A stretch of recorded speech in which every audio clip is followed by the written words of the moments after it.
Olá, boa noite a todos, sejam bem-vindos a mais uma aula do curso no Catecismo de Heidelberg. Hoje chegamos ao Dia do Senhor de número 9, que trata sobre o primeiro artigo que nós confessamos nas palavras do Credo Apostólico. Creio em Deus Pai, Todo-Poderoso, Criador do céu e da terra. Antes de nós seguirmos para este primeiro dos 12 artigos do Credo Apostólico, quero lembrar aqueles que por acaso cheguem a esse vídeo pela primeira vez que há aqui no canal um curso de introdução ao Catecismo de Heidelberg e há um outro curso que é o módulo 1 do Catecismo que abrange a introdução, que é o Dia do Senhor 1, e depois toda a primeira parte do Catecismo. Então, está disponível aqui no canal. Bom, dito isso, vamos orar ao Senhor nosso Deus, pedir a sua bênção para mais esta oportunidade. Pai Celestial, nós te somos gratos por todas as tuas dádivas, por toda a tua misericórdia e graça para conosco, pelo dia que o Senhor nos dá hoje e por essa oportunidade de ter um local, um servidor, uma rede social onde podemos compartilhar essa transmissão ao vivo e outras pessoas serem beneficiadas dela, agora ou depois, quando assistirem posteriormente. Que o Senhor nos ajude no nosso estudo dessa noite, que nos dê a percepção da doutrina bíblica, da sua implicação para a nossa vida, que o Senhor fortaleça o nosso coração na verdade. Nós te agradecemos por tudo, em nome de Cristo. Amém. Muito bem. Então hoje chegamos ao Dia do Senhor de número 9. O Dia do Senhor de número 9, ele tem apenas uma pergunta e resposta, que é a pergunta e resposta de número 26, que eu vou ler. Em que você crê quando diz: creio em Deus Pai, Todo-Poderoso, Criador do céu e da terra? Resposta: creio que o eterno Pai do nosso Senhor Jesus Cristo, que criou do nada o céu e a terra e tudo o que neles há, e também sustenta e governa, por seu conselho e providência eternos, é o meu Deus e o meu Pai, por causa de seu Filho Cristo. Creio nele tão completamente que não tenho nenhuma dúvida de que ele me suprirá de tudo que é necessário ao corpo e à alma, e que também converterá em bem para mim toda a adversidade que me enviar nessa vida conturbada. Ele assim pode fazer porque é Deus Todo-Poderoso, mas o quer fazer porque é Pai fiel. Então, até aí, a leitura da pergunta e resposta de número 26. Vale a pena observar de maneira panorâmica onde nos encontramos, então, no nosso catecismo. O Dia do Senhor 1 é o preâmbulo do catecismo, onde apresenta ali o tema que tem a ver com a consolação que temos em Cristo na verdadeira fé. Depois, a parte 1 do catecismo trata do Dia do Senhor 2 ao 4, trata sobre a nossa miséria. Então, é a primeira parte do catecismo. E agora nós estamos na segunda parte, que vai do Dia do Senhor 5 ao 31.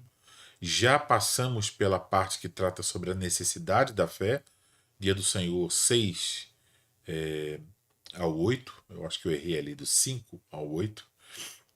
E depois temos o conteúdo da fé, que é o credo apostólico, que vai do 9 ao 22.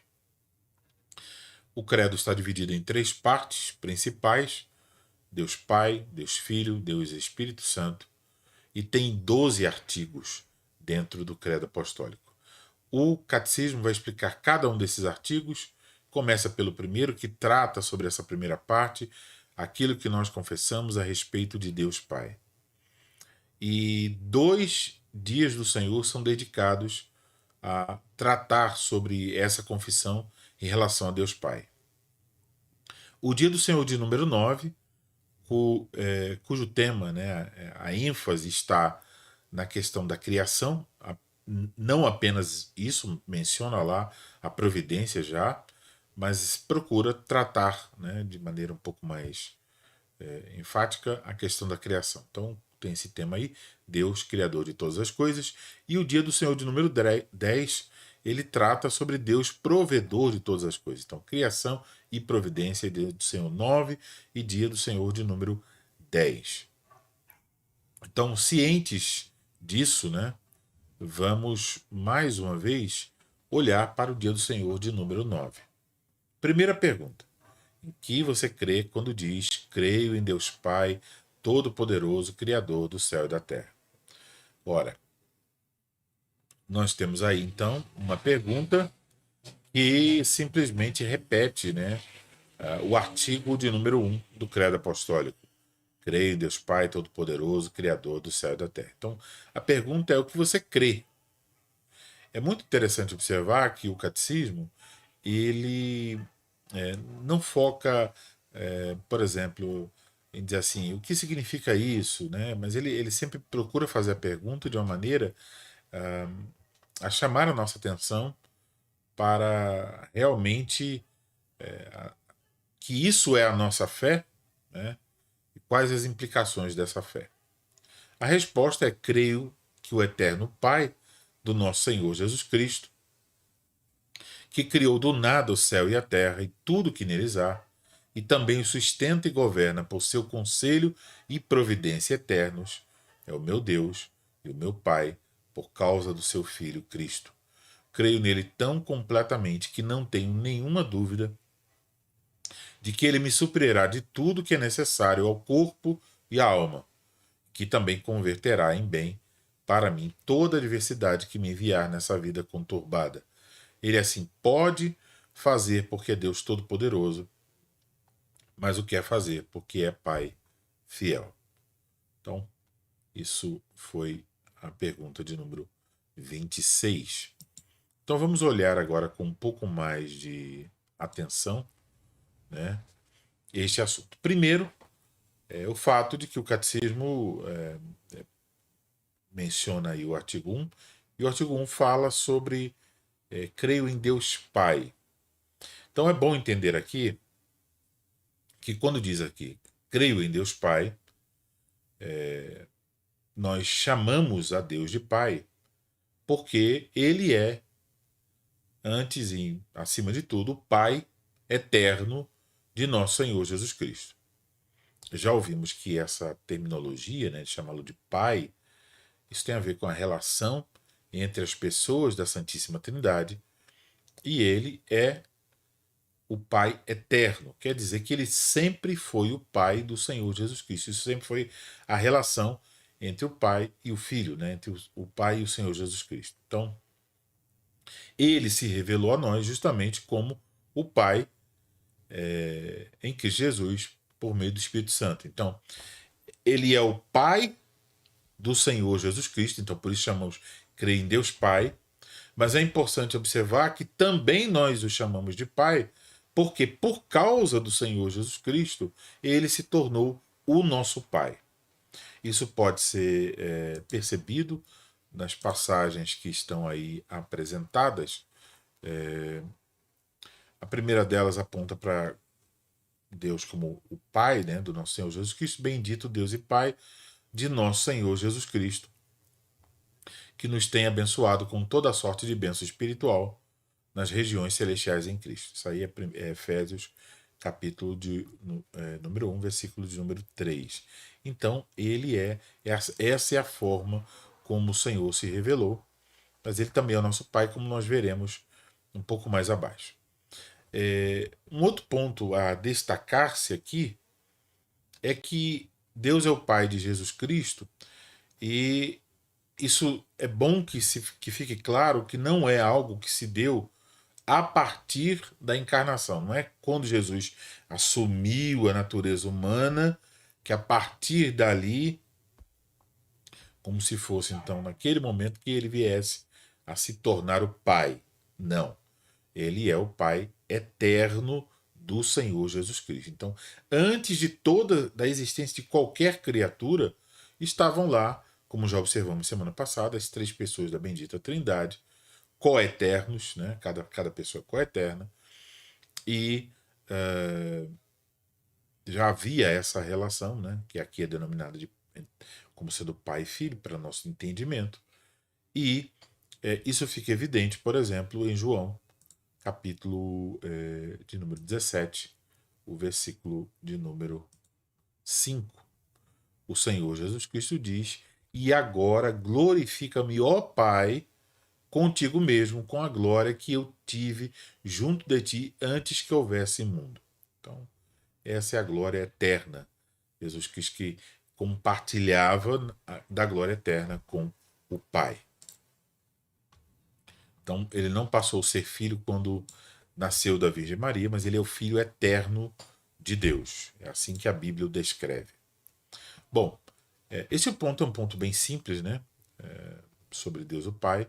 Vamos passar para o ponto próximo, que é Deus como Todo-Poderoso. Então, o que é a onipotência? A onipotência é o poder de Deus que ele manifesta nas suas obras. Onipotência quer dizer que ele tem todo o poder, e esse todo poder, por isso ele é todo-poderoso, é o poder que ele manifesta através de suas obras. Ele manifestou na obra da criação, manifesta na obra da providência e também na obra da redenção. Então, em todas as obras de Deus, ele manifesta o seu poder.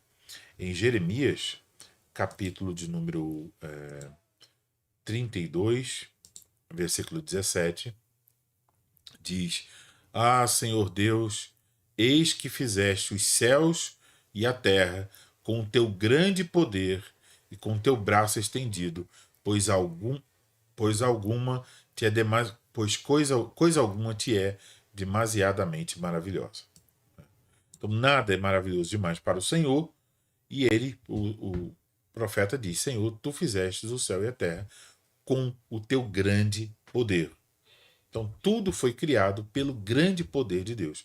E se nós paramos, né, para pensar sobre esse poder, certamente vamos ficar sempre maravilhados. Por exemplo, quando a gente olha o mar, né, e vê a extensão, o tamanho do mar, né, e nem conseguimos, a nossa vista não consegue chegar. Quando você olha na praia, geralmente você não, a não ser que seja um rio, né, ou a entrada do mar ali, uma enseada, ou tiver uma ilha à frente, mas geralmente você não verá o que está lá, porque é uma distância enorme, o mar enorme, né, fundo, e basta o mar para nos considerarmos pequenos. Mas também, quando nós, por exemplo, quando você vai de carro, né, e passa por um lugar onde tem uma serra, em determinado momento você consegue olhar lá de cima e ver, né, a amplidão de tudo que está ali, das montanhas e tudo mais. Você diz: rapaz, como são grandes essas montanhas. E isso é nada comparado a tudo que ele fez, porque ele não fez só essas coisas que nós vemos aqui facilmente com os nossos olhos, mas ele fez a Terra inteira, ele fez todos os planetas, ele fez todos os astros, o Sol, por exemplo, com a sua grandeza, com o seu calor, com sua luz. Então, quer dizer, quem poderia realizar tais coisas senão um ser que seja todo-poderoso?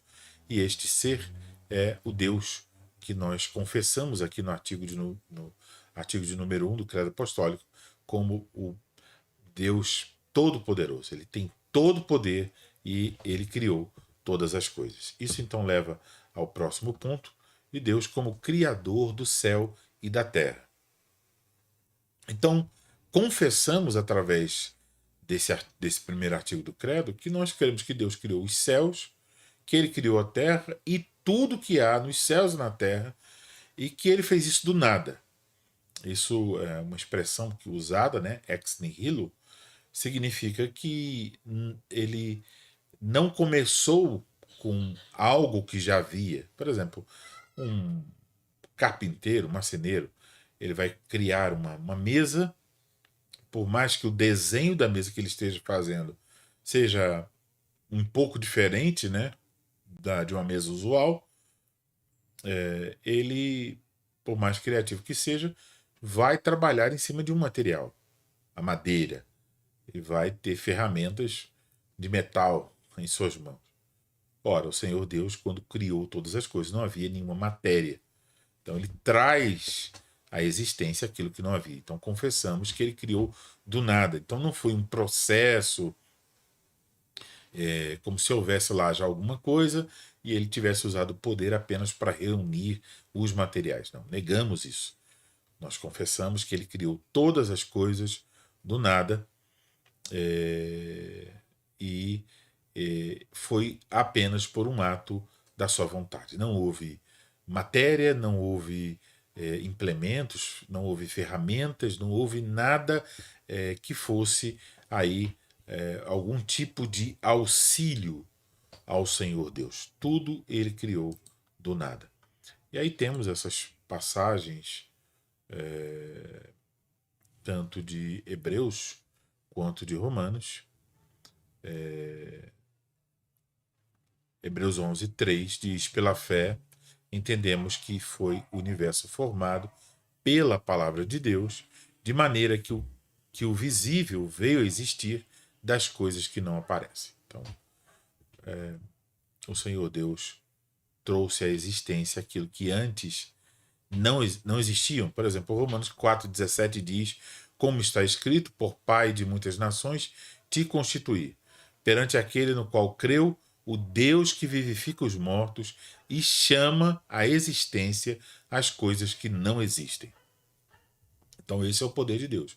Um poder criador, porque ele é capaz de chamar à existência algo que não existe. Aquilo passa a existir, aquela matéria passa a existir, quando ele simplesmente, pelo poder da sua palavra, traz à luz, né? Faz aquilo com que aquilo venha a existir. Então é simplesmente maravilhoso o poder do nosso Deus, que é o Deus Todo-Poderoso. Então, no caso dos homens, quando nós falamos que um homem criou alguma coisa, estamos geralmente nos referindo a uma coisa diferente dessa que estamos vendo aqui. Porque quando falamos que o homem criou uma coisa, queremos dizer que ele usou algum material, algumas ferramentas e ele então constrói aquilo, né? Então não é criação de fato, mas a criação que estamos falando aqui é uma criação só possível ao Senhor Deus. Quando dizemos que ele criou o céu e a terra, quer dizer toda a extensão, né? Do céu à terra. Então, estamos aí usando essa linguagem para falar de tudo. O Credo Niceno, no artigo 1, diz: cremos em um só Deus, Pai Todo-Poderoso, Criador do céu e da terra, de todas as coisas visíveis e invisíveis. Então, Criador do céu e da terra abrange todas as coisas visíveis e invisíveis e abrange não só as coisas que nós podemos ver, mas as coisas que nós não vemos, não só as coisas aqui da própria terra, mas as que estão além da terra, né? Então, céu aqui deve ser entendido não meramente como o firmamento visível, né? Ou só como o espaço dos corpos celestes, né, onde estão o espaço, né, o espaço sideral. Não se refere meramente a isso. Quando estamos falando do céu, estamos falando, sim, desse céu que a gente pode ver, sim, do espaço que só podemos ver com lunetas, etc., mas estamos falando também daquele que não pode ser visto sob circunstâncias alguma, ou seja, aquele local onde Deus manifesta a sua presença, a presença da sua glória, onde os anjos se encontram e estão lá diante da glória de Deus, adorando o Senhor. Então ali ele manifesta a sua glória.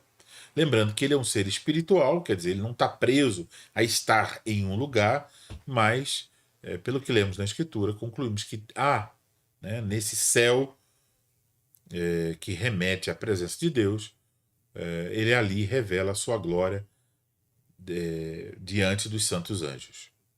Então ali estão incontáveis miríades de anjos. Por exemplo, o texto de Daniel, capítulo 7, versículo 10, diz: um rio de fogo manava e saíam de diante dele, milhares de milhares o serviam, e miríades estavam diante dele. Assentou-se o tribunal e se abriram os livros. Então aí fala de milhares e milhares, miríades e miríades de anjos diante da presença do Senhor Todo-Poderoso. Então, o céu aí é um termo bem abrangente. Então, a criação dos céus invisíveis precedeu a criação da terra. Quer dizer, o céu invisível, onde habitam os anjos, essa criação foi realizada antes da criação da terra e antes da criação do espaço e tudo mais. Tá? Então, os anjos são esses seres que habitam os céus invisíveis. Eles foram criados por Deus. Eles são espíritos santos, puros. Mas também lemos na Escritura que alguns desses anjos se afastaram de Deus. E por isso a Escritura fala aí dos santos anjos e também fala dos anjos caídos, né? Que também poderíamos chamar de demônios. Então, os anjos bons ou santos estão a serviço de Deus. A palavra anjo, ela significa mensageiro. E esses mensageiros foram criados pelo Senhor Deus. E estão sempre a serviço do Senhor Deus. Então, por exemplo, o Salmo de número 103, versículo 20, diz: Bendizei ao Senhor todos os seus anjos, valorosos em poder, que executais as suas ordens e lhe obedeceis a palavra. Então, esses anjos que permaneceram fiel na glória celestial estão a serviço do Senhor Deus. E essa atividade, esse serviço dos anjos se estende por toda a criação. As Escrituras, então, nunca vão falar de coisas acontecendo assim por acaso, né? Sempre tem o poder de Deus envolvido e também encontramos muitas vezes os anjos que foram enviados por Deus envolvidos ali em alguma atividade ordenada pelo Senhor. Então, podemos mencionar aqui o texto, deixa-me ver, de Salmo 104.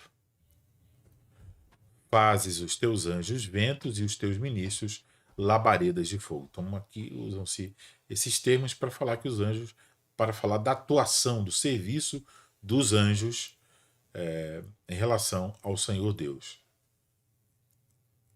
Um exemplo disso tem lá a passagem do homem que tentava entrar no tanque, não conseguiu. O texto lá diz que de tempo em tempos o anjo agitava as águas, o que entrasse primeiro era curado. Então, fala ali de algum tipo de atividade em que as pessoas estavam sendo curadas e envolvido nesse processo estava um anjo do Senhor. Tá?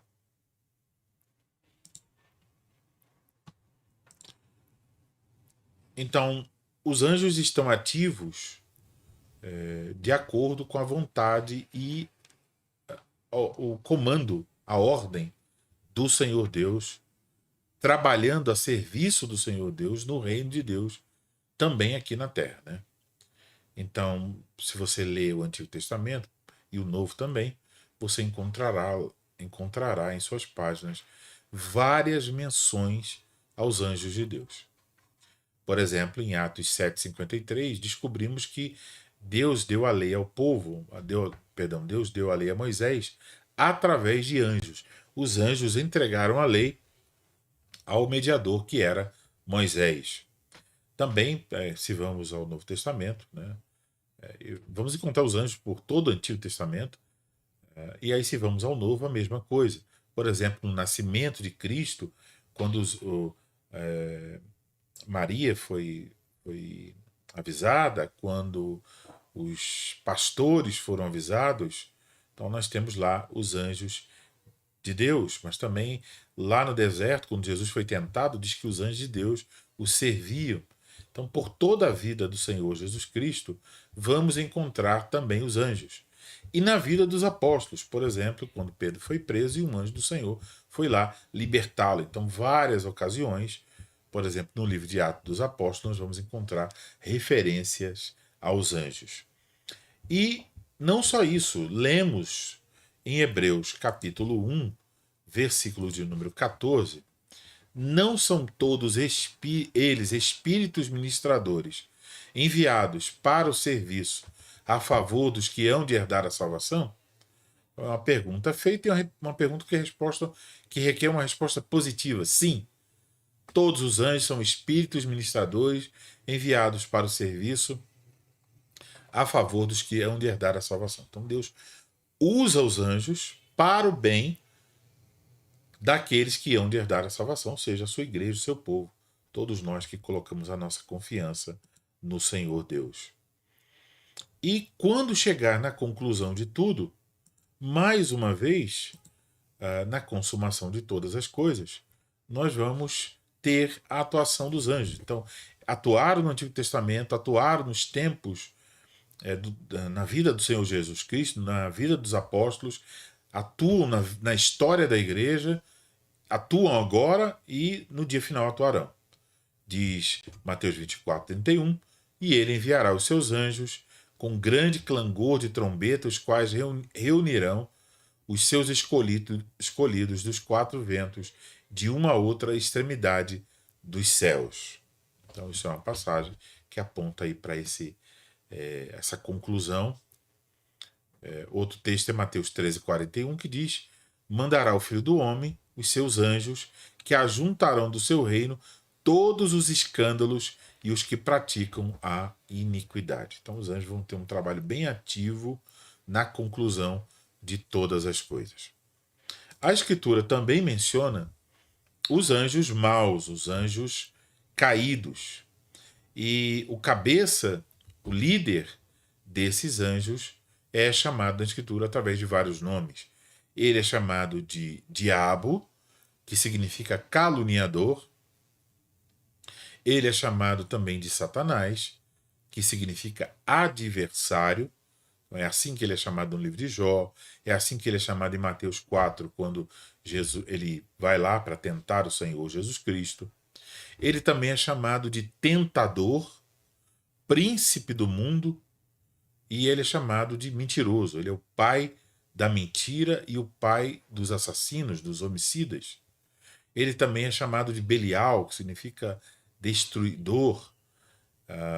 Ele também é chamado de acusador, de a velha serpente.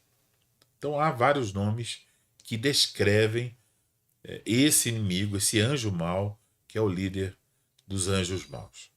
Os espíritos malignos são também chamados de demônios e quando lemos a Bíblia percebemos que manifestou-se o poder desses demônios, manifestou-se especialmente durante o tempo da atividade do Senhor Jesus Cristo aqui na Terra. Então basta você olhar para os registros anteriores no Antigo Testamento e até nos registros posteriores. Os apóstolos certamente lidaram lá com confrontos, com os demônios, mas isso aconteceu muito mais durante o ministério terreno do Senhor Jesus Cristo. Por assim dizer, provocou um alvoroço e os demônios estavam ali sempre temerosos por causa da presença do Senhor Jesus Cristo. Então, esses demônios são dirigidos, governados pelo diabo, e o diabo opõe-se ao reino de Deus e vai se opor ao reino de Deus até o fim. E ele tenta se opor também aos servos de Deus. Então, enquanto os anjos bons são designados para servir aqueles que hão de herdar a salvação, os anjos maus estão na batalha, na luta contra os que vão herdar a salvação. Então, por exemplo, o apóstolo Pedro nos faz o aviso na sua primeira carta, capítulo 5, versículo 8: sede sóbrios e vigilantes. O diabo, vosso adversário, anda em derredor, como leão que ruge, procurando alguém para devorar. Resisti-lhe firmes na fé, certos de que sofrimentos iguais aos vossos estão se cumprindo na vossa irmandade, espalhada pelo mundo. Então aqui observa-se o quê? Que usa aqui o termo diabo, também diz que ele é adversário, usa uma metáfora, né, para dizer que, um símile, para dizer que como leão, ele ruge, está procurando alguém para devorar. Nesse contexto, isso tem a ver com as perseguições, quer dizer, através da perseguição, o diabo tentava fazer com que as pessoas desistissem de sua fé, abandonassem, né, a fé, e era uma maneira então dele atacar, dele ir contra o povo de Deus. Diz que deveria ser resistido na fé. Então não é que ele aparece lá, né, para um ataque direto, com uma forma como as pessoas costumam caracterizá-lo, né? Não, não é dessa forma. Ele usa estratégias, pessoas, sistemas, governos, tudo. Ele usa todos os instrumentos que estão em sua mão para alcançar o seu fim. Então nós devemos estar conscientes disso. Paulo diz que nós não devemos estar ignorantes a respeito, né, das astúcias e artimanhas do diabo. Nós devemos estar atentos a tudo isso. E, lógico, para resistir às ciladas do diabo, nós precisamos nos revestir da armadura de Deus. É o que diz lá Efésios, capítulo 6, versículos 11 e 12. Revestivos de toda a armadura de Deus, para poderdes ficar firmes contra as ciladas do diabo. Então, revestir-se da armadura de Deus. Lá, imediatamente, o contexto aponta para essa armadura, falando sobre a verdade, sobre a justiça, sobre a preparação para o evangelho da paz, a fé, o capacete da salvação e a espada do Espírito, que é a palavra de Deus, e a oração. Então, esses são, além disso, a vigilância. Esses são os recursos, né, da armadura do cristão. Então, ele vai vencer e vai se opor, né, vai resistir, melhor dizer, ele vai resistir a Satanás, não colocando flores abençoadas na sua casa, ungindo a porta com óleo, derramando, sei lá, sal na frente da casa, botando música evangélica o dia todo, deixando a Bíblia aberta no Salmo 91. Essa não é a forma bíblica de resistir a Satanás. Então, a forma bíblica de resistir a Satanás é essa apresentada aqui, né? Tem a ver com verdade, tem a ver com justiça, com o evangelho, com a fé, com a salvação que temos em Cristo, com a palavra de Deus, com a oração e com a vigilância. Então, muitas pessoas eles abandonam tudo isso e querem então colocar lá o Salmo 91 aberto, ficar toda hora dizendo, eu repreendo em nome do Senhor, etc. Né? Então, eu nem vou ficar repetindo isso aqui para não tomar o nome de Deus em vão. Que é o que essas pessoas fazem ao ficarem dizendo todas essas coisas, vivendo uma vida que não condiz com essa armadura, estão despidos, não tem armadura nenhuma. Então,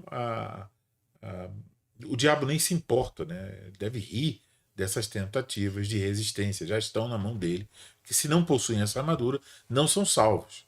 Essa armadura aqui é a armadura de todos os salvos, e os salvos revestidos dessa armadura, pela graça de Deus, poderão resistir aí aos ataques sutis, ardilosos do inimigo das nossas almas.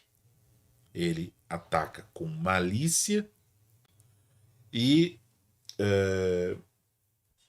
esse ataque é descrito então nas Escrituras por várias e várias passagens. Eu já li duas delas aqui.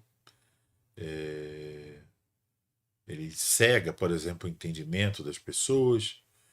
Ele prepara laços, armadilhas nas quais a pessoa cai. Então, existem vários e vários laços de Satanás. Um deles, por exemplo, eu posso me lembrar agora aqui, pode-se mencionar aqui, 1 Timóteo, capítulo de número 3.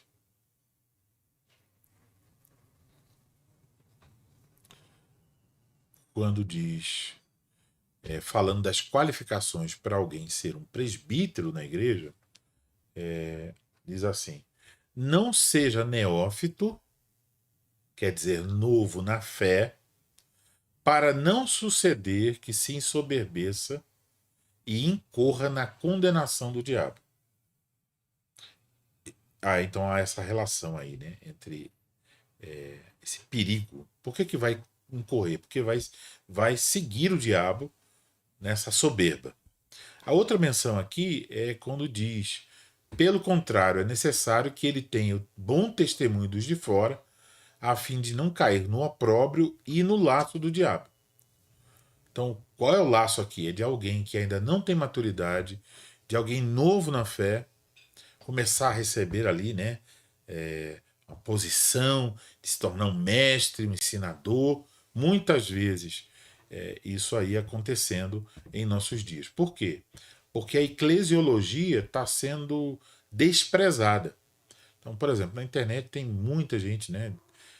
Tem mestres demais, talvez, seguindo a direção contrária do que o apóstolo Tiago nos avisou, não queiram ser mestres. Quer dizer que você só deve se colocar nessa posição com humildade, sabendo que Deus vai cobrar de você, mas no final não é exatamente você que se coloca na posição, né? Você se coloca no sentido de você aceitar a vocação de Deus para você. Então Deus te chama para um ofício, então essa questão do ofício ela é ignorada. Então qualquer pessoa pode falar, então não tem diferença, né? Quando você abre mão da compreensão do ofício, o ofício significa o quê? Que alguém foi chamado por Deus, reconhecido pela igreja e ordenado para aquele fim. Então, se não é necessário o chamado de Deus, que toca no coração da pessoa, o chamado de Deus, que toca no coração da igreja para ver que ele chamou, e a ordenação que se dá por meio dos oficiais da igreja, a posição de mãos do presbitério, se isso não é necessário, então não seriam necessários os ofícios. Para que ter presbítero se qualquer pessoa, no final das contas, pode ser um presbítero? Mas Deus dá a certos homens na igreja o ofício, ele chama e com isso ele dá a capacitação para que aquela pessoa execute aquilo dali. E para se tornar um oficial na igreja, o modelo bíblico é esse aqui, tem que ter certas qualificações. É óbvio, não é um homem perfeito, ninguém é perfeito. Mas quer dizer que ele, em algum grau, em alguma medida, a igreja olha para as qualificações de 1 Timóteo 3, Tito 1, pode ver isso na vida desse homem, e uma delas é que ele não pode ser um homem inexperiente, novo na fé. Ele tem que ser um homem qualificado. E essa qualificação não é ele que diz a seu respeito, é a igreja que vê. Ele é avaliado pela igreja. Então, isso é muito diferente do que anda acontecendo hoje. Quer dizer, muitas pessoas chegam no ofício sem nenhum cuidado quanto a esse quesito, essas qualificações, sem ter certeza de Deus chamou ou não. Muitas vezes a igreja escolhe meramente por dons, por questões políticas, é da minha família, etc. E muita gente que não tem ofício nenhum, fazendo papel de pastor, dando conselho, dizendo o que a pessoa, quem pode casar com quem pode fazer isso, quem pode fazer aquilo outro, dando aí respostas para todas as questões, quando não estão lidando com as questões reais, né? Estão lidando ali com hipóteses que são levantadas, né? Em discussões na internet, em fóruns e redes sociais, etc. Então nós devemos ser cuidadosos com isso, porque isso aí tem por trás disso certamente uma armadilha para aquela pessoa e para quem vai seguir isso aí, né? E muitos desses daí eles ficam à margem da Igreja de Cristo, né? Caminhando por fora, visitando uma igreja, visitando outra, nunca se tornam membros de igreja nenhuma, nunca tem uma igreja suficiente para eles. Isso aí já é um indício terrível, né? E muitos deles, se você vai cavar um pouquinho desses homens, estão com a vida, à luz disso aqui, totalmente desorganizada, totalmente fora do padrão bíblico. Se eles fossem examinados, eles não passariam. mas tem um poder de oratória, eloquência, leem muitos livros, discutem muito, debatem, futucam todos os aspectos especulativos da teologia, arrogam para si conhecimento, desprezam homens fiéis. Então é uma bagunça, né? Leia lá a carta de Clemente Romano aos Coríntios, é um escrito dos pais da igreja, né? Não é um livro inspirado, mas tem lá, é um livro histórico e tem lá algumas informações que mostram, né, esse mesmo espírito aí atuando, infelizmente, na igreja de Corinto. Quer dizer, homens se levantando contra os presbíteros da igreja e provocando lá uma série de problemas. O Clemente procura tratar isso de maneira adequada. Isso tudo tem esse vínculo aí com os laços do diabo. Eu poderia falar muito sobre isso, mas vamos embora, porque esse não é o meu tema. Ponto 4. A criação dos céus e da terra, ou do mundo visível. Então, o mundo visível é a criação do céu e da terra, né? Então, a origem do mundo, por si mesmo, é algo impossível, né? Nada vem do nada, dizia aí um antigo provérbio. Então, o mundo foi criado por alguém. Esse mundo foi criado pelo Deus onipotente, Deus todo-poderoso, de acordo com a vontade dele e por meio da palavra dele. João capítulo 1 diz que o verbo, a palavra, criou todas as coisas. Todas as coisas foram criadas por intermédio dele. E o relato bíblico da criação é suficiente para aqueles que creem. Então, isso vai na contramão das conjecturas, né, da ciência natural moderna, e com todas lá as teses levantadas pelos cientistas, que no final das contas não podem colocar Deus no laboratório para trazer, né, alguma coisa sobre isso. E também ficam lá perdidos, tateando no escuro, com uma filosofia que nega a existência de Deus. Nós temos o testemunho simples, mas verdadeiro. Todos os cristãos confessaram assim, verdadeiro, a respeito da criação de todas as coisas. Nesse princípio, quando diz no princípio criou Deus, não quer dizer que Deus teve um princípio, mas fala-se aí do princípio do tempo, né? Na criação houve um início. Então esse início é que está falando aqui. Diz que a terra estava sem forma e vazia, quer dizer que Deus chamou a existência a matéria, o material do qual os mundos foram feitos, e depois, a partir desse material, ele formou em 6 dias toda a criação. Né? Tudo foi feito em 6 dias. E aí você tem toda a criação de Deus. A criação do mundo tem, então, seu fundamento, também vale ressaltar isso, não como se Deus estivesse precisando, né, de fazer isso por alguma razão interna, não. Isso brota da liberdade, da vontade livre de Deus, e isso é o fundamento. Ele quis. E a razão é aquela testemunhada por toda a Escritura. Deus fez isso para a sua própria honra e glória. Então ele deve, nós ao lidarmos com a criação, devemos estar com o coração que se prostra, que glorifica, que adora a Deus. Também dizer que estamos confessando aqui que Deus criou o mundo em 6 dias. Então, ele poderia ter criado um dia, sim, ele é todo poderoso. Ele poderia dizer, haja mundo com tudo que deve haver, e puf, lá teríamos o mundo. Mas Deus fez de uma determinada maneira também para nos mostrar o desenvolvimento, né, de toda essa criação, e para nos mostrar, ensinar sobre o trabalho, né, trabalhar 6 dias, descansar um. Então, e talvez outras razões que nós desconheçamos, mas o fato é que Deus criou o mundo em 6 dias. Também nesses 6 dias percebemos que há uma correspondência entre os 3 primeiros e os 3 últimos. Então, por exemplo, no primeiro dia Deus criou a luz. E no quarto dia, né, quer dizer, 1, 2, 3, quarto, então o quarto é o primeiro dos últimos 6. No quarto dia ele criou os luminares celestes e o firmamento estrelado. No segundo dia ele dividiu as águas de cima, que são as nuvens, e de baixo, que é o mar. E lá no quinto dia ele criou os peixes para o mar e as aves para o céu. Então, isso no quarto dia. No terceiro dia ele criou a terra seca e o mundo vegetal. E no sexto dia ele criou os animais terrestres e o homem para viver aí nessa terra seca e viver entre esses a vegetação que ele criou. Então há essa relação. Também dizer que a ordem da criação é do inferior para o superior, né?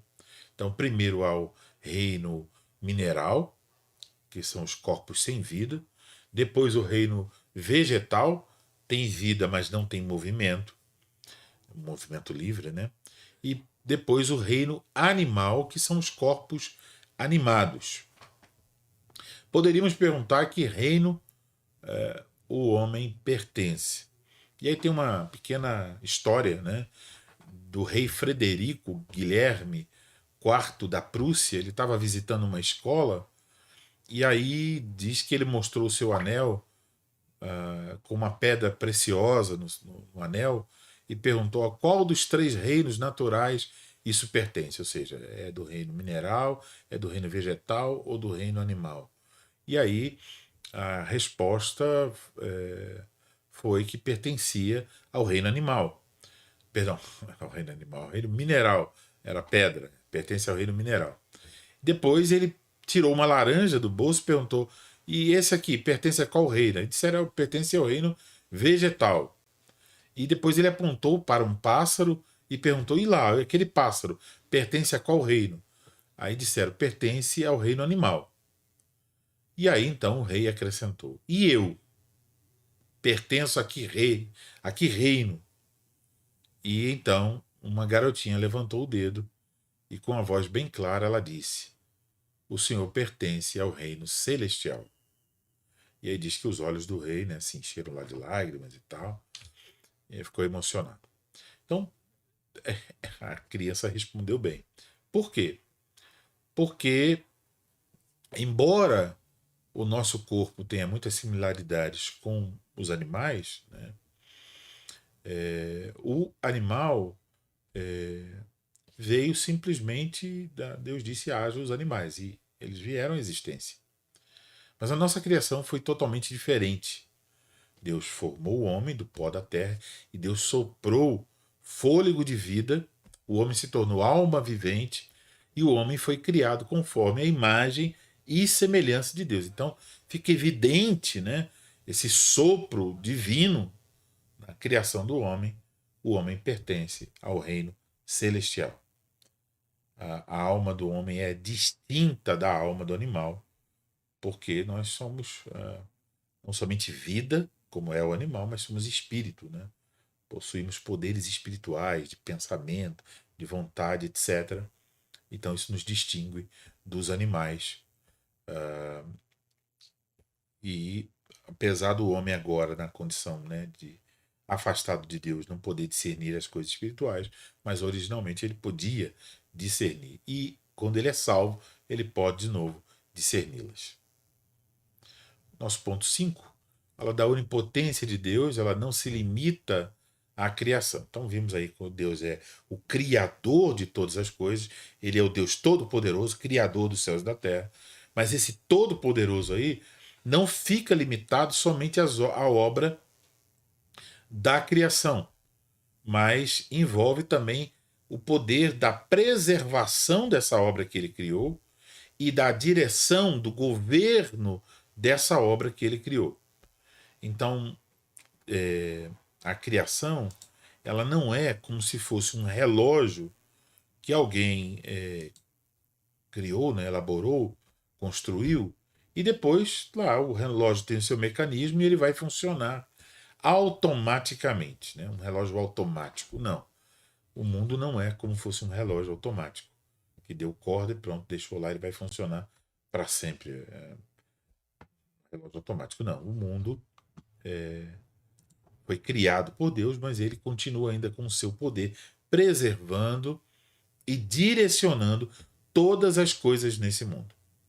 Então a criação do mundo revelou o poder de Deus, mas a sua preservação e governo também revelam o seu poder. Essa preservação e governo chamamos de o conselho de Deus, o conselho eterno de Deus e a providência. O conselho, então, é o plano de Deus sobre o qual ele está dirigindo tudo. E a providência é a execução desse plano, a sua influência em todas as coisas no mundo. Então, a providência de Deus, ela é uma atividade de Deus.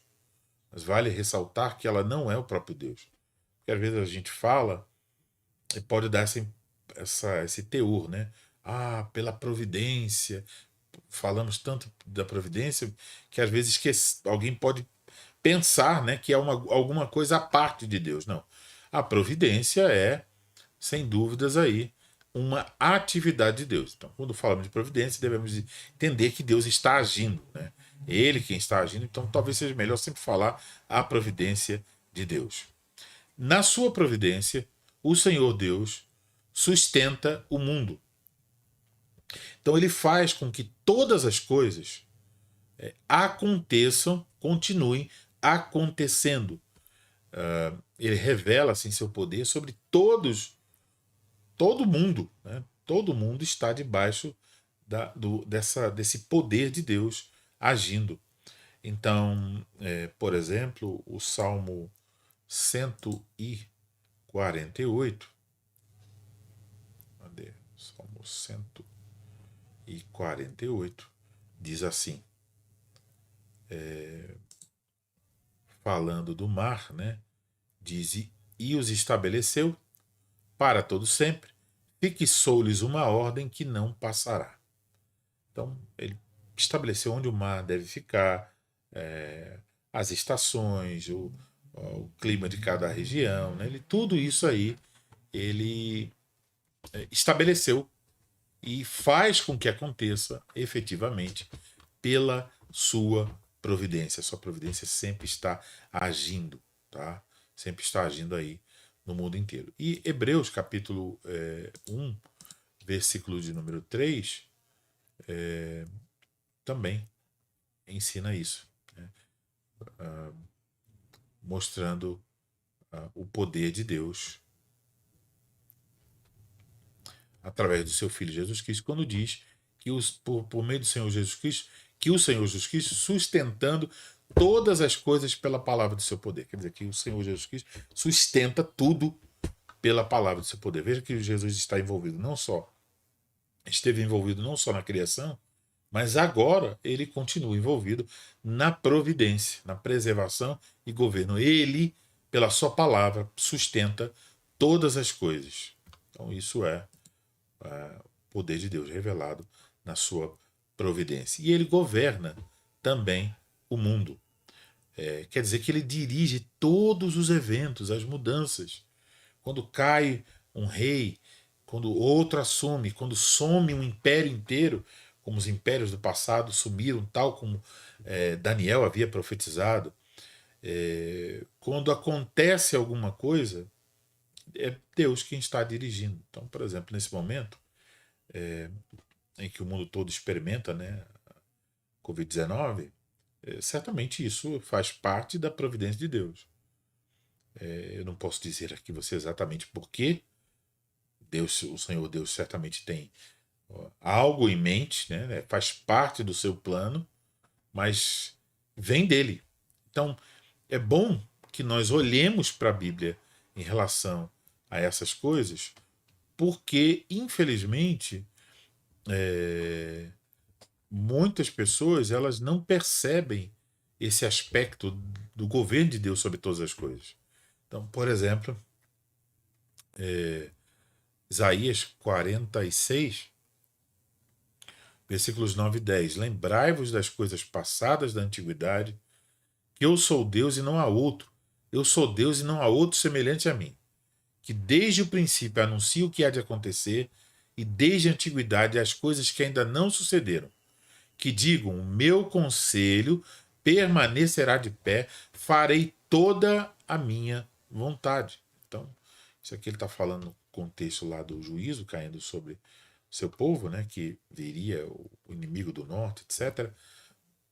Mas ele diz: eu anuncio antes que aconteça, eu faço cumprir todo o meu conselho, quer dizer, ele tem um plano estabelecido e tudo vai acontecer conforme a vontade dele. Então as coisas não estão acontecendo no mundo, nenhuma delas.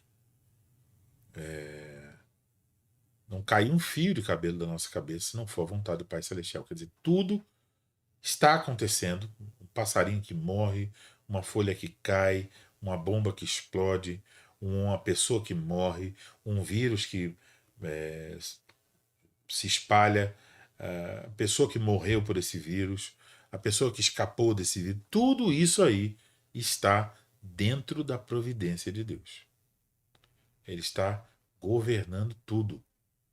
As coisas mais simples, as coisas maiores, não há nada que fuja ao seu poder. Se você pensa sobre isso, você tem que ficar deslumbrado diante desse poder. Porque, imagine, fazer com que todas as coisas aconteçam exatamente conforme sua determinação. Controlando, supervisionando tudo, dirigindo todas as coisas. Sempre. Então nunca estamos fora disso aí. Ele está lá no controle completo de tudo isso aí. Então, isso sem dúvida exalta a glória e a grandeza do nosso Deus. E nós não devemos imaginar aqui que as coisas estão acontecendo fora da sua vontade. Então há aqueles que vão sempre, quando veem uma coisa ruim, né, vão querer dizer que não, isso aí não pode vir de Deus. É porque eles não estão lendo direito a sua Bíblia. Por exemplo, Lamentações, capítulo 30, capítulo 3, versículo 30, podemos ler.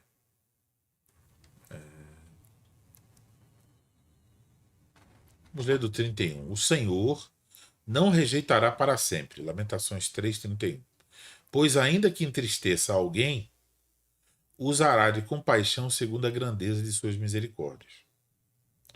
Aqui a gente já poderia dizer, né? Para essas pessoas, Deus nunca entristece alguém. Aqui diz que ele entristece. Porque não aflige, então ele aflige, nem entristece de bom grado os filhos dos homens. Por quê? Porque aqui o contexto ele está dizendo o quê? Que Deus aflige, Deus entristece para levar a pessoa ao arrependimento. Pisar debaixo dos pés a todos os presos da terra, perverter o direito do homem perante o Altíssimo, subverter ao homem no seu pleito, não veria o Senhor? Então, pisar alguém debaixo dos pés, perverter o direito, subverter o homem no seu pleito. Então, quer dizer, o homem está debaixo do domínio de alguém, ele perde o seu direito, ele vai a juízo e também isso fica perdido. Aí a pergunta assim, não veria o Senhor? Qual é a resposta? Sim, Deus está vendo. Mas quando diz não veria o Senhor, não quer dizer que só que ele está vendo. É tipo assim, ele não sabe, ele não está agindo, ele não tem o controle pleno disso aí. Então, se tem um homem mau lá agindo, Deus não tem um controle disso aí? Sim, ele tem. Então, quem é aquele que diz assim acontece quando o Senhor não mande? Então, se o profeta anunciasse e aquilo acontecesse, é um sinal que realmente é o Senhor, porque o Senhor é que faz acontecer. E aí, Jeremias diz: acaso não procede do Altíssimo tanto o mal como o bem? E a resposta de novo é sim, tanto o mal quanto o bem. O mal aqui não é o mal moral, o mal aqui é a desgraça, o infortúnio, as coisas ruins. Então isso é o mal, mas isso também vem de Deus. Quando tem uma enchente, vem de quem? Vem de Deus. Quando tem qualquer outra coisa, sim, em última instância. Mesmo quando for o diabo provocando aquilo, basta ler o livro de Jó. Ele não pode fazer nada sem a autorização de Deus.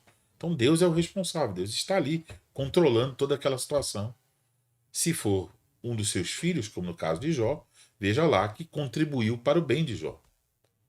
Então, ainda que nós não entendamos, o agir de Deus, sim, ele está lá. Nós vamos falar mais disso na próxima aula, né? Mas isso merece ser tocado brevemente aqui. Então, Deus é o Criador. Eu fiquei aqui sem passar o slide, né? 2 páginas aí, infelizmente. Deus é meu Pai. Isso é o que nós confessamos. Então, como é que nós devemos entender isso, né? Ele é meu Deus, ele é meu Pai, conforme nós confessamos do catecismo. E aí diz, eu não tenho nenhuma dúvida. A pessoa que confessa o catecismo está dizendo isso. Ele é meu Deus, ele é meu Pai, eu não tenho nenhuma dúvida. Como é que alguém pode obter essa certeza? Então veja, não é aqui a fé aqui mencionada, não é só aquela fé que diz assim: ah, eu acredito que Deus criou o mundo, eu acredito que Deus existe, eu acredito que Deus é bom. Mas a fé aqui é uma fé pessoal. Nós não dizemos aqui no credo, nem no catecismo, cremos, mas dizemos aqui creio. Eu creio.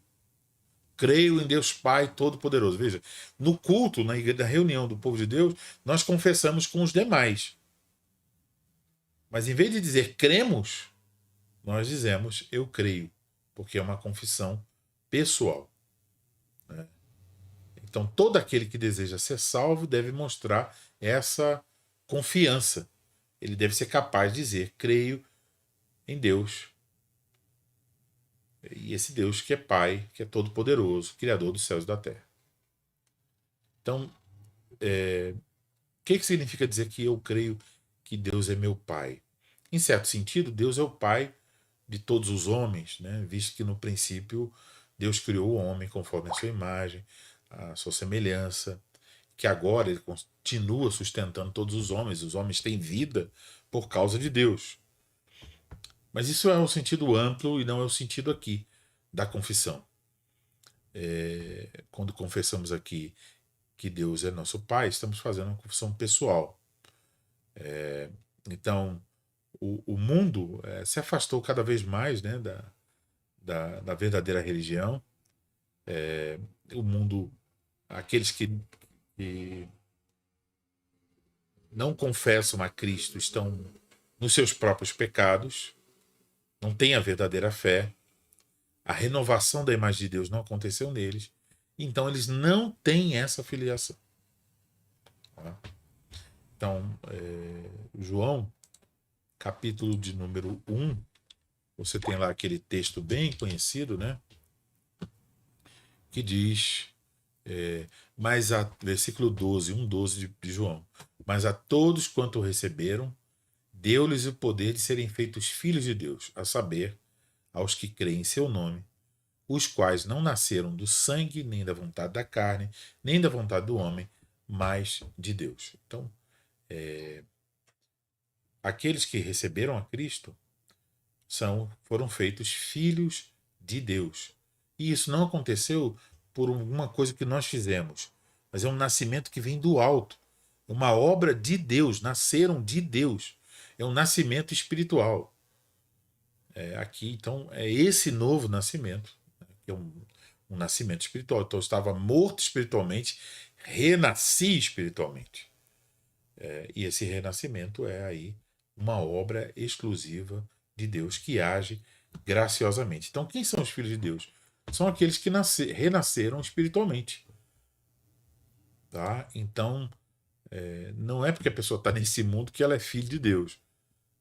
Então, geralmente as pessoas gostam de dizer isso, né?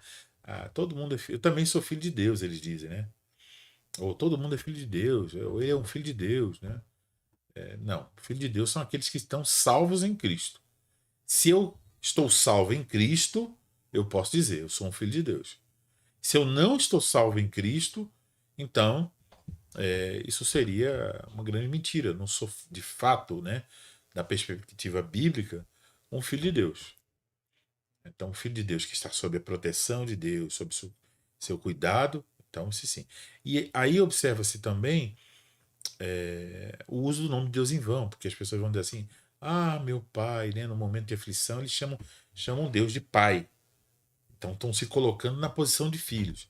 Mas são as mesmas pessoas que rejeitam a Deus na sua vida, que não querem saber dos seus mandamentos, não querem saber da sua palavra, não se arrependem de seus pecados.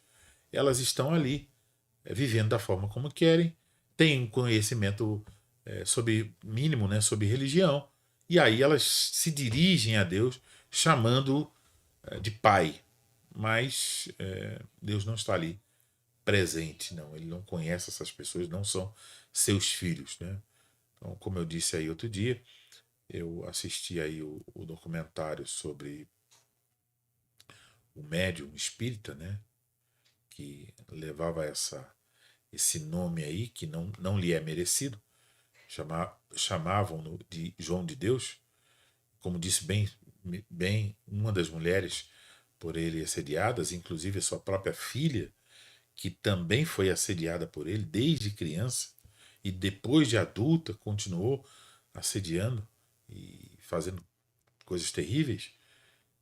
Ela disse: bom, ele é João do Diabo. E é isso mesmo, é um João do Diabo.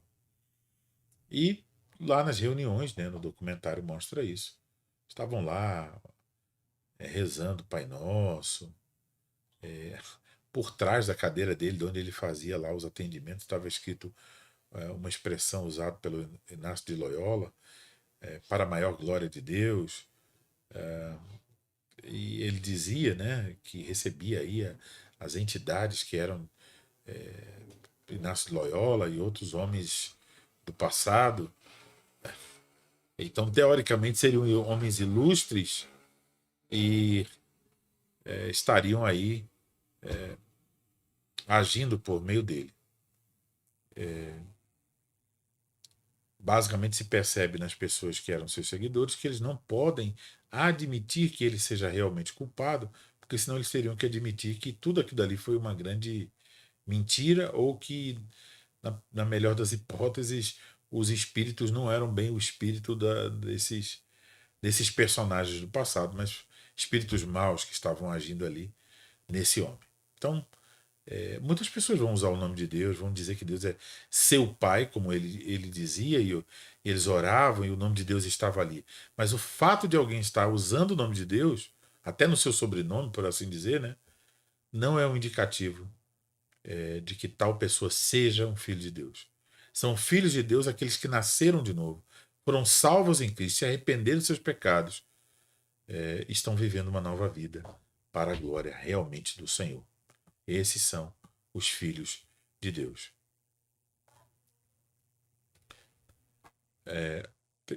Um terceiro ponto aqui é que, quando nós pensamos nessa expressão, não tenho dúvidas, usada aí na resposta do catecismo, nós só podemos imaginar, né, que o amor sem medida de Deus se manifestou para conosco. Né? Deus amou o mundo de tal maneira que é por esse amor que nós chegamos a essa confiança. Essa confiança, ela não exclui todas as dúvidas e incertezas, nós ainda temos que lidar com isso. Mas no final ela está lá estabelecida como uma âncora que não nos deixa. O barco balança, mas não vai embora, não se perde. Ele está ali sendo puxado, né, de certa forma, ele não pode se afastar de onde ele está. Então, nós podemos ter a certeza em nosso coração, essa certeza filial, né, a respeito do poder de Deus que criou todas as coisas, que preserva todas as coisas. E essa providência de Deus, sobre a qual estamos falando, ela revela o seu cuidado, especialmente em relação aos seus filhos, né? Então, Deus nos preserva, Deus nos fornece todas as coisas necessárias para o corpo e para a alma. Então, isso é uma implicação, dessa doutrina.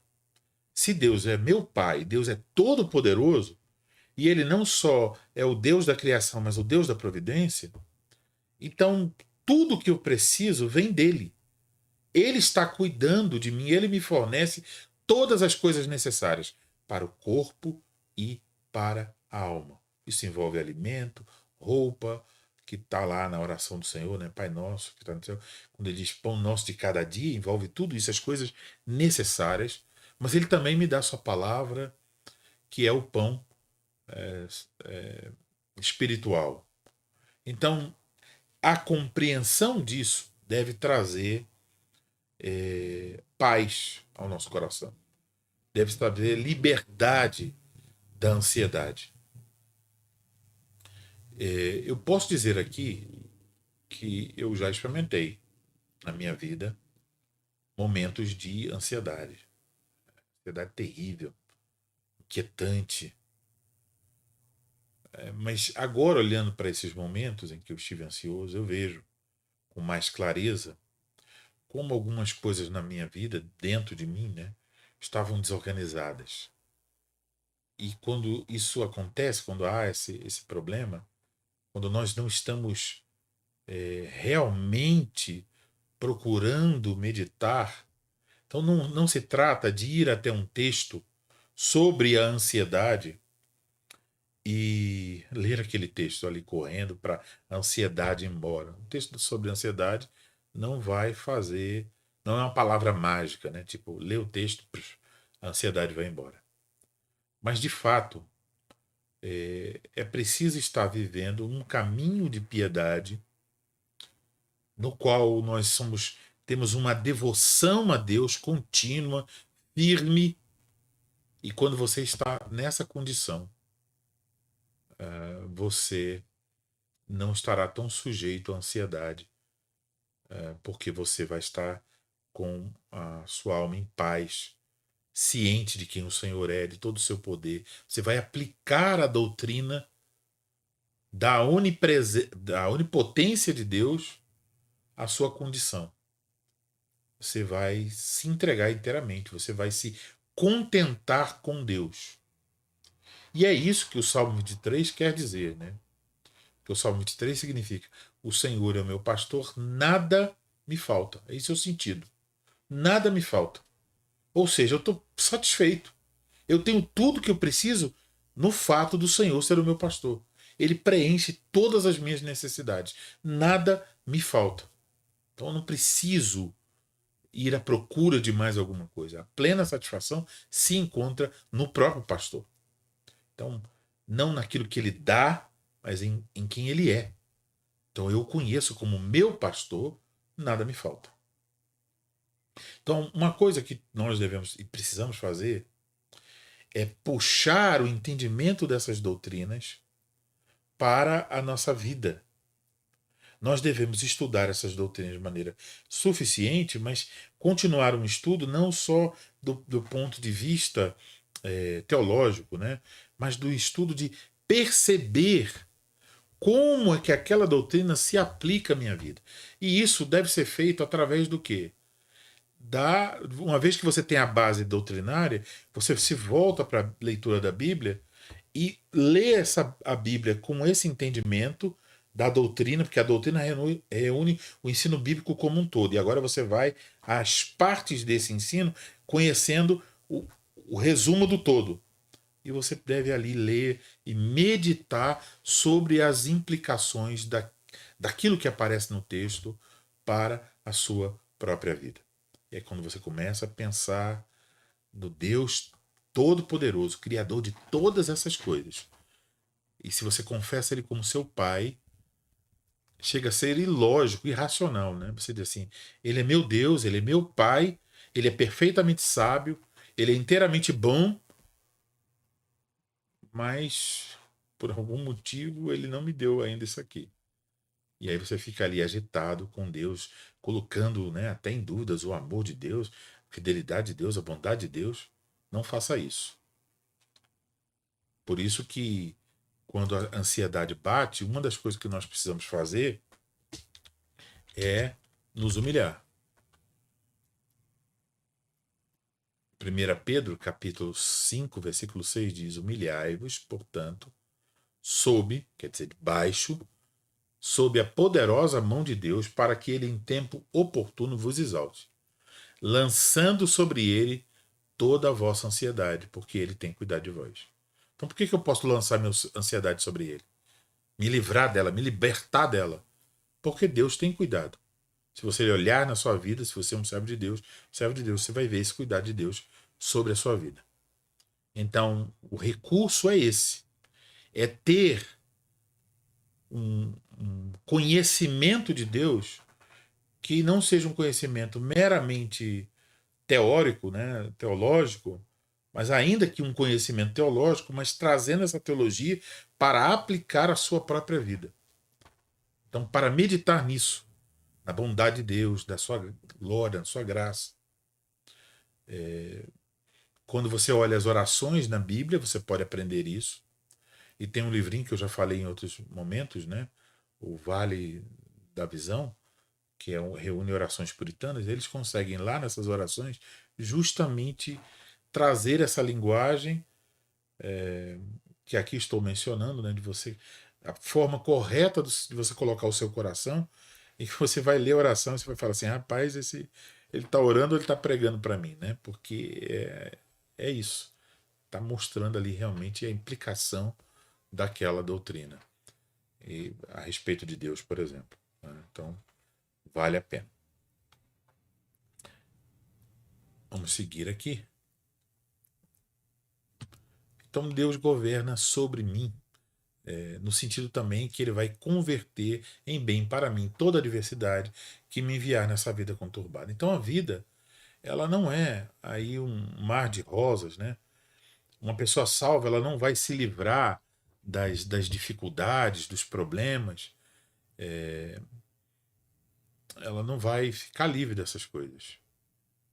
Mas, por outro lado, um cristão ele não vai se desesperar com essas coisas. Então, ele sabe, está perdoado em Deus, é, lá no novo céu, na nova terra, não haverá mais lágrimas, né? Mas agora nós estamos num vale de lágrimas. E estamos olhando de longe, né? Aquela terra prometida onde não haverá mais lágrimas. Mas o mal está aí no mundo, o sofrimento. E também podemos ser alvos da disciplina de Deus. Agora, a boa notícia é que Deus fará com que o mal pelo qual nós tenhamos que passar nessa vida conturbada redunde em nosso bem. Então Deus usa isso para nos ensinar, para nos treinar na justiça, para nos conduzir à piedade, para que nós lutemos contra o pecado. Ele nos ensina muito através das tribulações que ele nos envia. Então nós devemos colocar a mão à boca antes de estar pensando em reclamar das tribulações que nós temos experimentado. E sempre entender, nós no nosso pecado costumamos pensar assim: a minha tribulação está entre as piores do mundo. Nós nos sentimos assim como se o pior sofrimento é o que eu estou experimentando. Mas não é bem assim, né? Eu me lembro quando eu morava em Cabo Frio e tinha que levar meu filho Abner para um tratamento no Hospital do Fundão, no Rio de Janeiro. Então, quando a gente chegava lá, era um hospital para esse atendimento de crianças, né? Com diversos problemas. E meu filho, ele tem problema de imunidade, então muitas vezes ficou doente, hospital, demorou muito tempo para descobrir o que era, gastamos dinheiro, tivemos assim um certo sofrimento em tudo aquilo dali. Ele sofreu muito, né? Foi uma agonia durante anos até descobrir e aquela dificuldade, né, de ter que de 21 em 21 dias ter que ir lá no Rio de Janeiro, fazer a reposição, ir atrás do remédio, que era muito difícil. Mas sempre quando eu chegava no hospital, eu, eu olhava o corredor e dizia a mim mesmo: essa luta aqui que eu estou passando, isso não é nada. Porque eu olhava ali crianças com a cabeça desse tamanho assim, ó, encefalia, né? E outros problemas, crianças se arrastando pelo chão, crianças com problemas mentais, toda sorte de doenças, as crianças passando ali com de doenças físicas, mentais, doenças que tornavam as crianças deformadas na pele, na cabeça, situações horríveis, pessoas em condição, com menos condições financeiras do que eu, e eu olhava tudo aquilo e dizia, rapaz, meu sofrimento é nada. Então, às vezes, a gente, quando está sofrendo, tem essa tendência, né? Coitadinho de mim. A gente quer que as outras pessoas sintam pena da gente. Mas se você olhar o sofrimento de outras pessoas, você vai perceber, não, isso aqui é a carga que Deus me deu e eu vou enfrentá-la com perseverança, firme até o final. Porque é isso que Deus requer. Quando Deus nos dá alguma coisa como essa, por exemplo, um filho doente, devemos entender que por trás desse problema tem um chamado de Deus, uma vocação. Não uma vocação no sentido de um emprego, né? A vocação é muito maior do que isso. A vocação é o chamado de Deus para qualquer questão na nossa vida. Deus pode chamar para ser pai, pode chamar para ser mãe, para ser marido, para ser esposa, para ser pastor, para ser membro, para ser diácono. São chamados diferentes. Mas Deus pode me chamar para servir alguém. E às vezes Deus nos chama para servir alguém dentro da nossa própria família. Então, devemos responder a esse chamado não com murmuração, reclamação. Ah, por que Deus me deu essa carga? Por que ele fez isso? Eu não aguento. Ele fica chorando, né? Reclamando todo o tempo. Se alguém disser assim, olha, Deus tem uma missão para você, com que disposição você aceitará? A pessoa vai dizer, Deus está me chamando para uma missão, eu vou aceitá-la de todo o meu coração, com todas as minhas forças, para a glória de Deus. Pois bem, então comece aí. Troque a fralda dessa pessoa doente aí. Vai lavar a louça para aliviar o outro que está lá limpando a fralda. Então é esse tipo de entendimento que nós precisamos adquirir. Compreender as coisas de uma maneira mais aprofundada e não rala, não cheia de amor próprio, cheia de vanglória, cheia de vaidade. Então parece que nós não valorizamos adequadamente todas aquelas virtudes e dons que Deus em Cristo nos dá. Então devemos desenvolvê-las. E o desenvolvimento disso tudo, paciência, longanimidade, tudo isso é desenvolvido na medida em que Deus nos envia uma vida conturbada, que é, por assim dizer, um treinamento espiritual. Então eu não devo rechaçar essa vida conturbada, eu não devo reclamar dela, eu devo agir nela, e se me é possível trabalhar para sair dela, eu sairei. E certamente terei a bênção de Deus nisso. Mas eu não devo ficar reclamando. Então, se está doente, tem como obter a cura, vamos lá. Se está com dificuldade financeira, pode arrumar um trabalho, vamos lá. Pode fazer um curso, vamos lá. Mas fica ali, né? Sempre essa situação, sem entender. Então, eu percebo como pastor agora, já com mais de 20 anos de pastorado, eu olho para a minha própria vida e digo assim, meu irmão, o Elianai de 15 anos atrás, o Elianai de 10 anos atrás, o Elianai de 5 anos atrás, o Elianai de um ano atrás, o Elianai de alguns meses atrás. Eu tenho vergonha. Porque parece que realmente nós não conseguimos pegar a doutrina e aplicá-la à nossa vida. Eu digo que pela misericórdia e graça de Deus, eu tenho crescido nesse entendimento e tenho visto coisas na minha vida prática que remetem a isso. Então, eu estou muito encorajado em tentar ensinar as pessoas. Nenhum segredo, não tem segredo. Mas o mesmo que está lá na palavra de Deus, só que a gente parece que só quer olhar para a palavra de Deus sob o ponto de vista das coisas complexas, difíceis, as doutrinas elevadas, saber palavras teológicas e tal, mas a simplicidade e o viver essa palavra, a prática dessa palavra.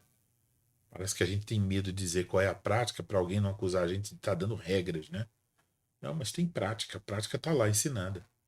Metade das cartas de Paulo era, geralmente, metade era ensino teológico, doutrinário, e a outra metade era prática. Faça assim. o homem idoso proceda de tal modo. Então, por exemplo, se tem um texto mesmo que eu acho que eu vou mencionar na aula sobre piedade, aula de domingo, convido quem puder assistir, é o texto de Tito, capítulo 2, versículo 2: quanto aos homens idosos, que sejam temperantes, respeitáveis, sensatos, sadios na fé, no amor e na constância. Vamos pegar essa parte final. Sadios na fé, no amor e na constância. Então, obviamente, eu preciso saber o que é isso. Preciso entender. O que significa ser sadio na fé?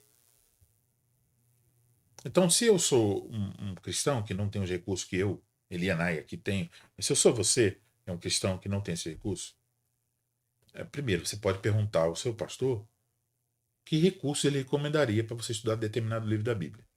Então, siga estudando aquele livro dali. Aí, o recurso não vai te oferecer todas as respostas. Aí você pode perguntar, pastor, eu estou estudando tal livro. Se eu trouxer alguma pergunta para o senhor sobre isso, o senhor pode tentar me ajudar a me esclarecer? Eu acho que qualquer pastor fiel vai responder que sim. Ele vai fazer isso com alegria, porque ele vai dizer, poxa, que bom que o irmão está estudando a Bíblia. Aí, uma vez que você entenda, por exemplo, sadio na fé, sadio no amor, sadio na constância. Aí você descobre constância. É a mesma coisa que perseverança. Quer dizer que eu cumpro tudo o que eu faço até o final. Então, assumo uma vocação, eu levo ela até o final. Então, se é cuidar do meu filho, cuidarei até o final. Perseverantemente, sem reclamar. Constância. A pessoa mais idosa deve ser um exemplo disso. Mas ele deve ser um exemplo porque os mais novos também têm que se aprender isso aí. E vão aprender olhando para a vida dos mais maduros. Então tem que saber o que é isso. Eu tenho que pensar como isso se revela, né? Se aplica e como eu posso desenvolver isso. Para desenvolver, você tem que ter um modelo daquilo ali e querer chegar àquele estágio. Então nós não pensamos sobre isso. Parece que a gente lê aqui, ó, sadios na fé, namoro e na constância. É constância, né? O pastor pode explicar talvez no sermão, irmão, a constância é a mesma coisa que perseverança. Significa você se manter firme numa mesma direção. Tá. Aí você, legal, manter firme na mesma direção. Aí você, pronto, você fica esperando que essa bênção, né, caia como aquela história de romântica, né? O Cupido vem assim, ó, mas que em vez de ser o Cupido, um outro anjo vem assim, ó, tuf, joga lá, constância para você, temperança para fulano, amor para ciclano, pronto, aí você vai ser sadio nisso aí. Não, não vai vir assim. Você tem que entender o que diz o texto, você tem que aplicar a sua própria vida. Tá? Eu estou saindo um pouco do tema aqui. Vou voltar, tá meio pastoral, né? As catequeses, quando eu dou, o Tiago e a Raquel é que eu digo. Muitas vezes saio fora. Então, perceba, voltando aqui, que precisamos aplicar essa doutrina na nossa vida, a doutrina da onipotência de Deus. Não só essa doutrina, obviamente todas. A da onipresença, quer dizer que qualquer coisa que você está fazendo diante de quem? Diante de Deus. A onisciência, quer dizer que você ficar quietinho, mas pensar também é diante de Deus. E a onipotência aqui no caso. Então você aplica isso. Então se você diz assim, eu confesso a onipotência, mas você ainda não está se libertando da ansiedade, então veja, você pode ter uma luta contra a ansiedade. Você pode até se sentir ansioso, mas significa que você vai pegar o remédio. Então, você não conseguiu evitar ficar gripado, mas você vai pegar o remédio para combater a gripe. Você ficou ansioso, você vai pegar o remédio da palavra de Deus e vai aplicar a esse problema aí. E para lidar biblicamente com isso. Você não pode aceitar, achar normal ficar assim com o coração por muito tempo. Você tem que lutar contra isso. É um pecado. Tem que lutar. E qual é a garantia que nós temos? O final do catecismo eu acho uma das partes mais lindas. Porque o que lemos aí é que, por um lado, quando confessamos, creio em Deus Pai todo-poderoso. Quando eu olho para a palavra todo-poderoso, eu posso ter absoluta certeza. Deus pode. Deus pode. E quando eu olho para a palavra Pai, eu vejo que Deus quer. Então, veja, eu sou pai de 4 rapazes. E às vezes eu quero, mas eu não posso. Eu sou meramente um homem. Mas Deus é Pai e é todo-poderoso. Ele quer e ele pode. Isso deve ser como uma luz que se acende, um vento que lança para longe a fumaça negra da dúvida. Isso é a palavra de Deus, que revela que ele é meu Pai e ele é o Pai Todo-Poderoso. O credo está apenas resumindo o ensino da Bíblia, né? É a Bíblia quem diz, em primeiro lugar, que Deus é nosso Pai e que ele é todo-poderoso. Então, se a Bíblia diz isso, eu confesso. Eu confesso que Deus é meu Pai e é todo-poderoso. E se eu confesso isso, eu devo saber. Se ele é meu Pai, ele quer. Ele sempre quer o melhor. Ainda que nem sempre esse melhor seja o melhor que eu estou achando que eu quero, né? Mas ele quer. Ele quer cuidar de mim, me proteger, me guardar e me levar a minha vida a bom termo. Mas não é só isso, ele pode. Então eu não devo ter dúvidas que ele o fará. Nossa confiança deve estar inteiramente em Deus, nosso Pai celestial. Ele pode fazer todas as coisas em seu amor fiel e seu poder, seu grande poder. Ele quer e ele certamente o fará. Isso é o consolo que nós temos em Cristo. Entendem? Então, consolo na verdadeira fé nesse Deus, Criador dos céus e da terra. Nós vamos concluir a nossa aula de hoje. Não teve, acho que, nenhuma dúvida, né? Saudações aqui para Carla, para o Tiago, para o Kleber José, e para qualquer outro que esteja assistindo, que não deixa comentário, mas que esteja assistindo. Mais uma vez, uma alegria estar com vocês aqui. Dizer que no próximo domingo, no canal da Igreja Reformada de São Paulo, eu vou estar dando esse estudo que eu mencionei aqui, tá? Que vai ser um curso sobre a vida de piedade. Vou começar como se fosse alguém lá do zero e aprendendo sobre a vida de piedade, mas não é um aprendizado visando meramente a teoria da piedade, mas vamos começar lá para objetivar chegar realmente à vida piedosa, ao crescimento na vida piedosa.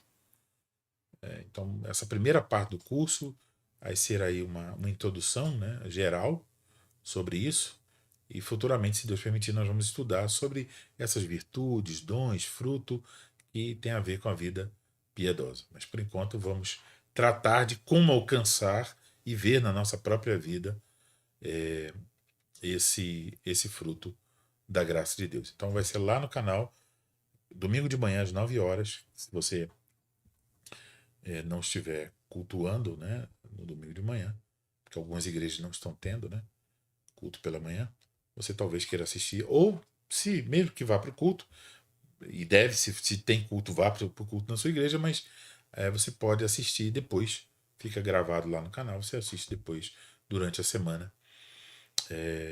Eu estou me esforçando bastante para fazer algo bem feito, vai ser um curso mesmo, sobre esse tema da vida piedosa, tá bom? Deus abençoe a todos vocês, a Camila chegou também aqui, Deus te abençoe, Camila. Vamos orar, agradecer ao Senhor por essa noite. Pai Celestial, Deus bendito, o Senhor é bom e a sua misericórdia dura para sempre. Te agradecemos por perceber que a doutrina que nós confessamos, no artigo 1º do credo, o credo apostólico, confessada também no dia do Senhor de número 9 do Catecismo de Heidelberg, que é uma doutrina bíblica que ensina a respeito do teu poder, da tua soberania, do teu governo, da tua obra criadora e do fato que o Senhor é o Pai de nosso Senhor Jesus Cristo e por causa de Cristo também és o nosso Pai Celestial. Obrigado por, mais uma vez, sermos lembrados disso, mas também da importância disso para vencer em nossa vida e nessa vida conturbada, ter a certeza de que o Senhor quer, porque é nosso Pai, e que o Senhor pode, porque é todo-poderoso. Guia nossos corações em direção ao Senhor, para te amarmos mais, para depositarmos em ti inteiramente a nossa confiança, para crescermos e amadurecermos nessa confiança, a ponto de sabermos lidar com as ansiedades, as dificuldades que surgem no nosso coração.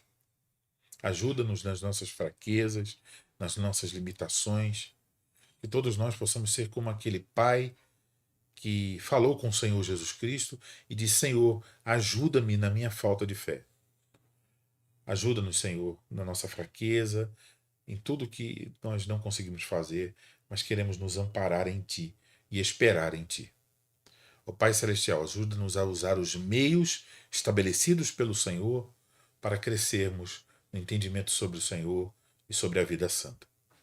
Abençoa cada um dos que assistiram essa aula. É o que nós te rogamos em nome de Cristo. Amém. Muito bem. Boa semana, né? Por restante semana para vocês. Que o Senhor conceda a vocês a sua graça e a sua paz.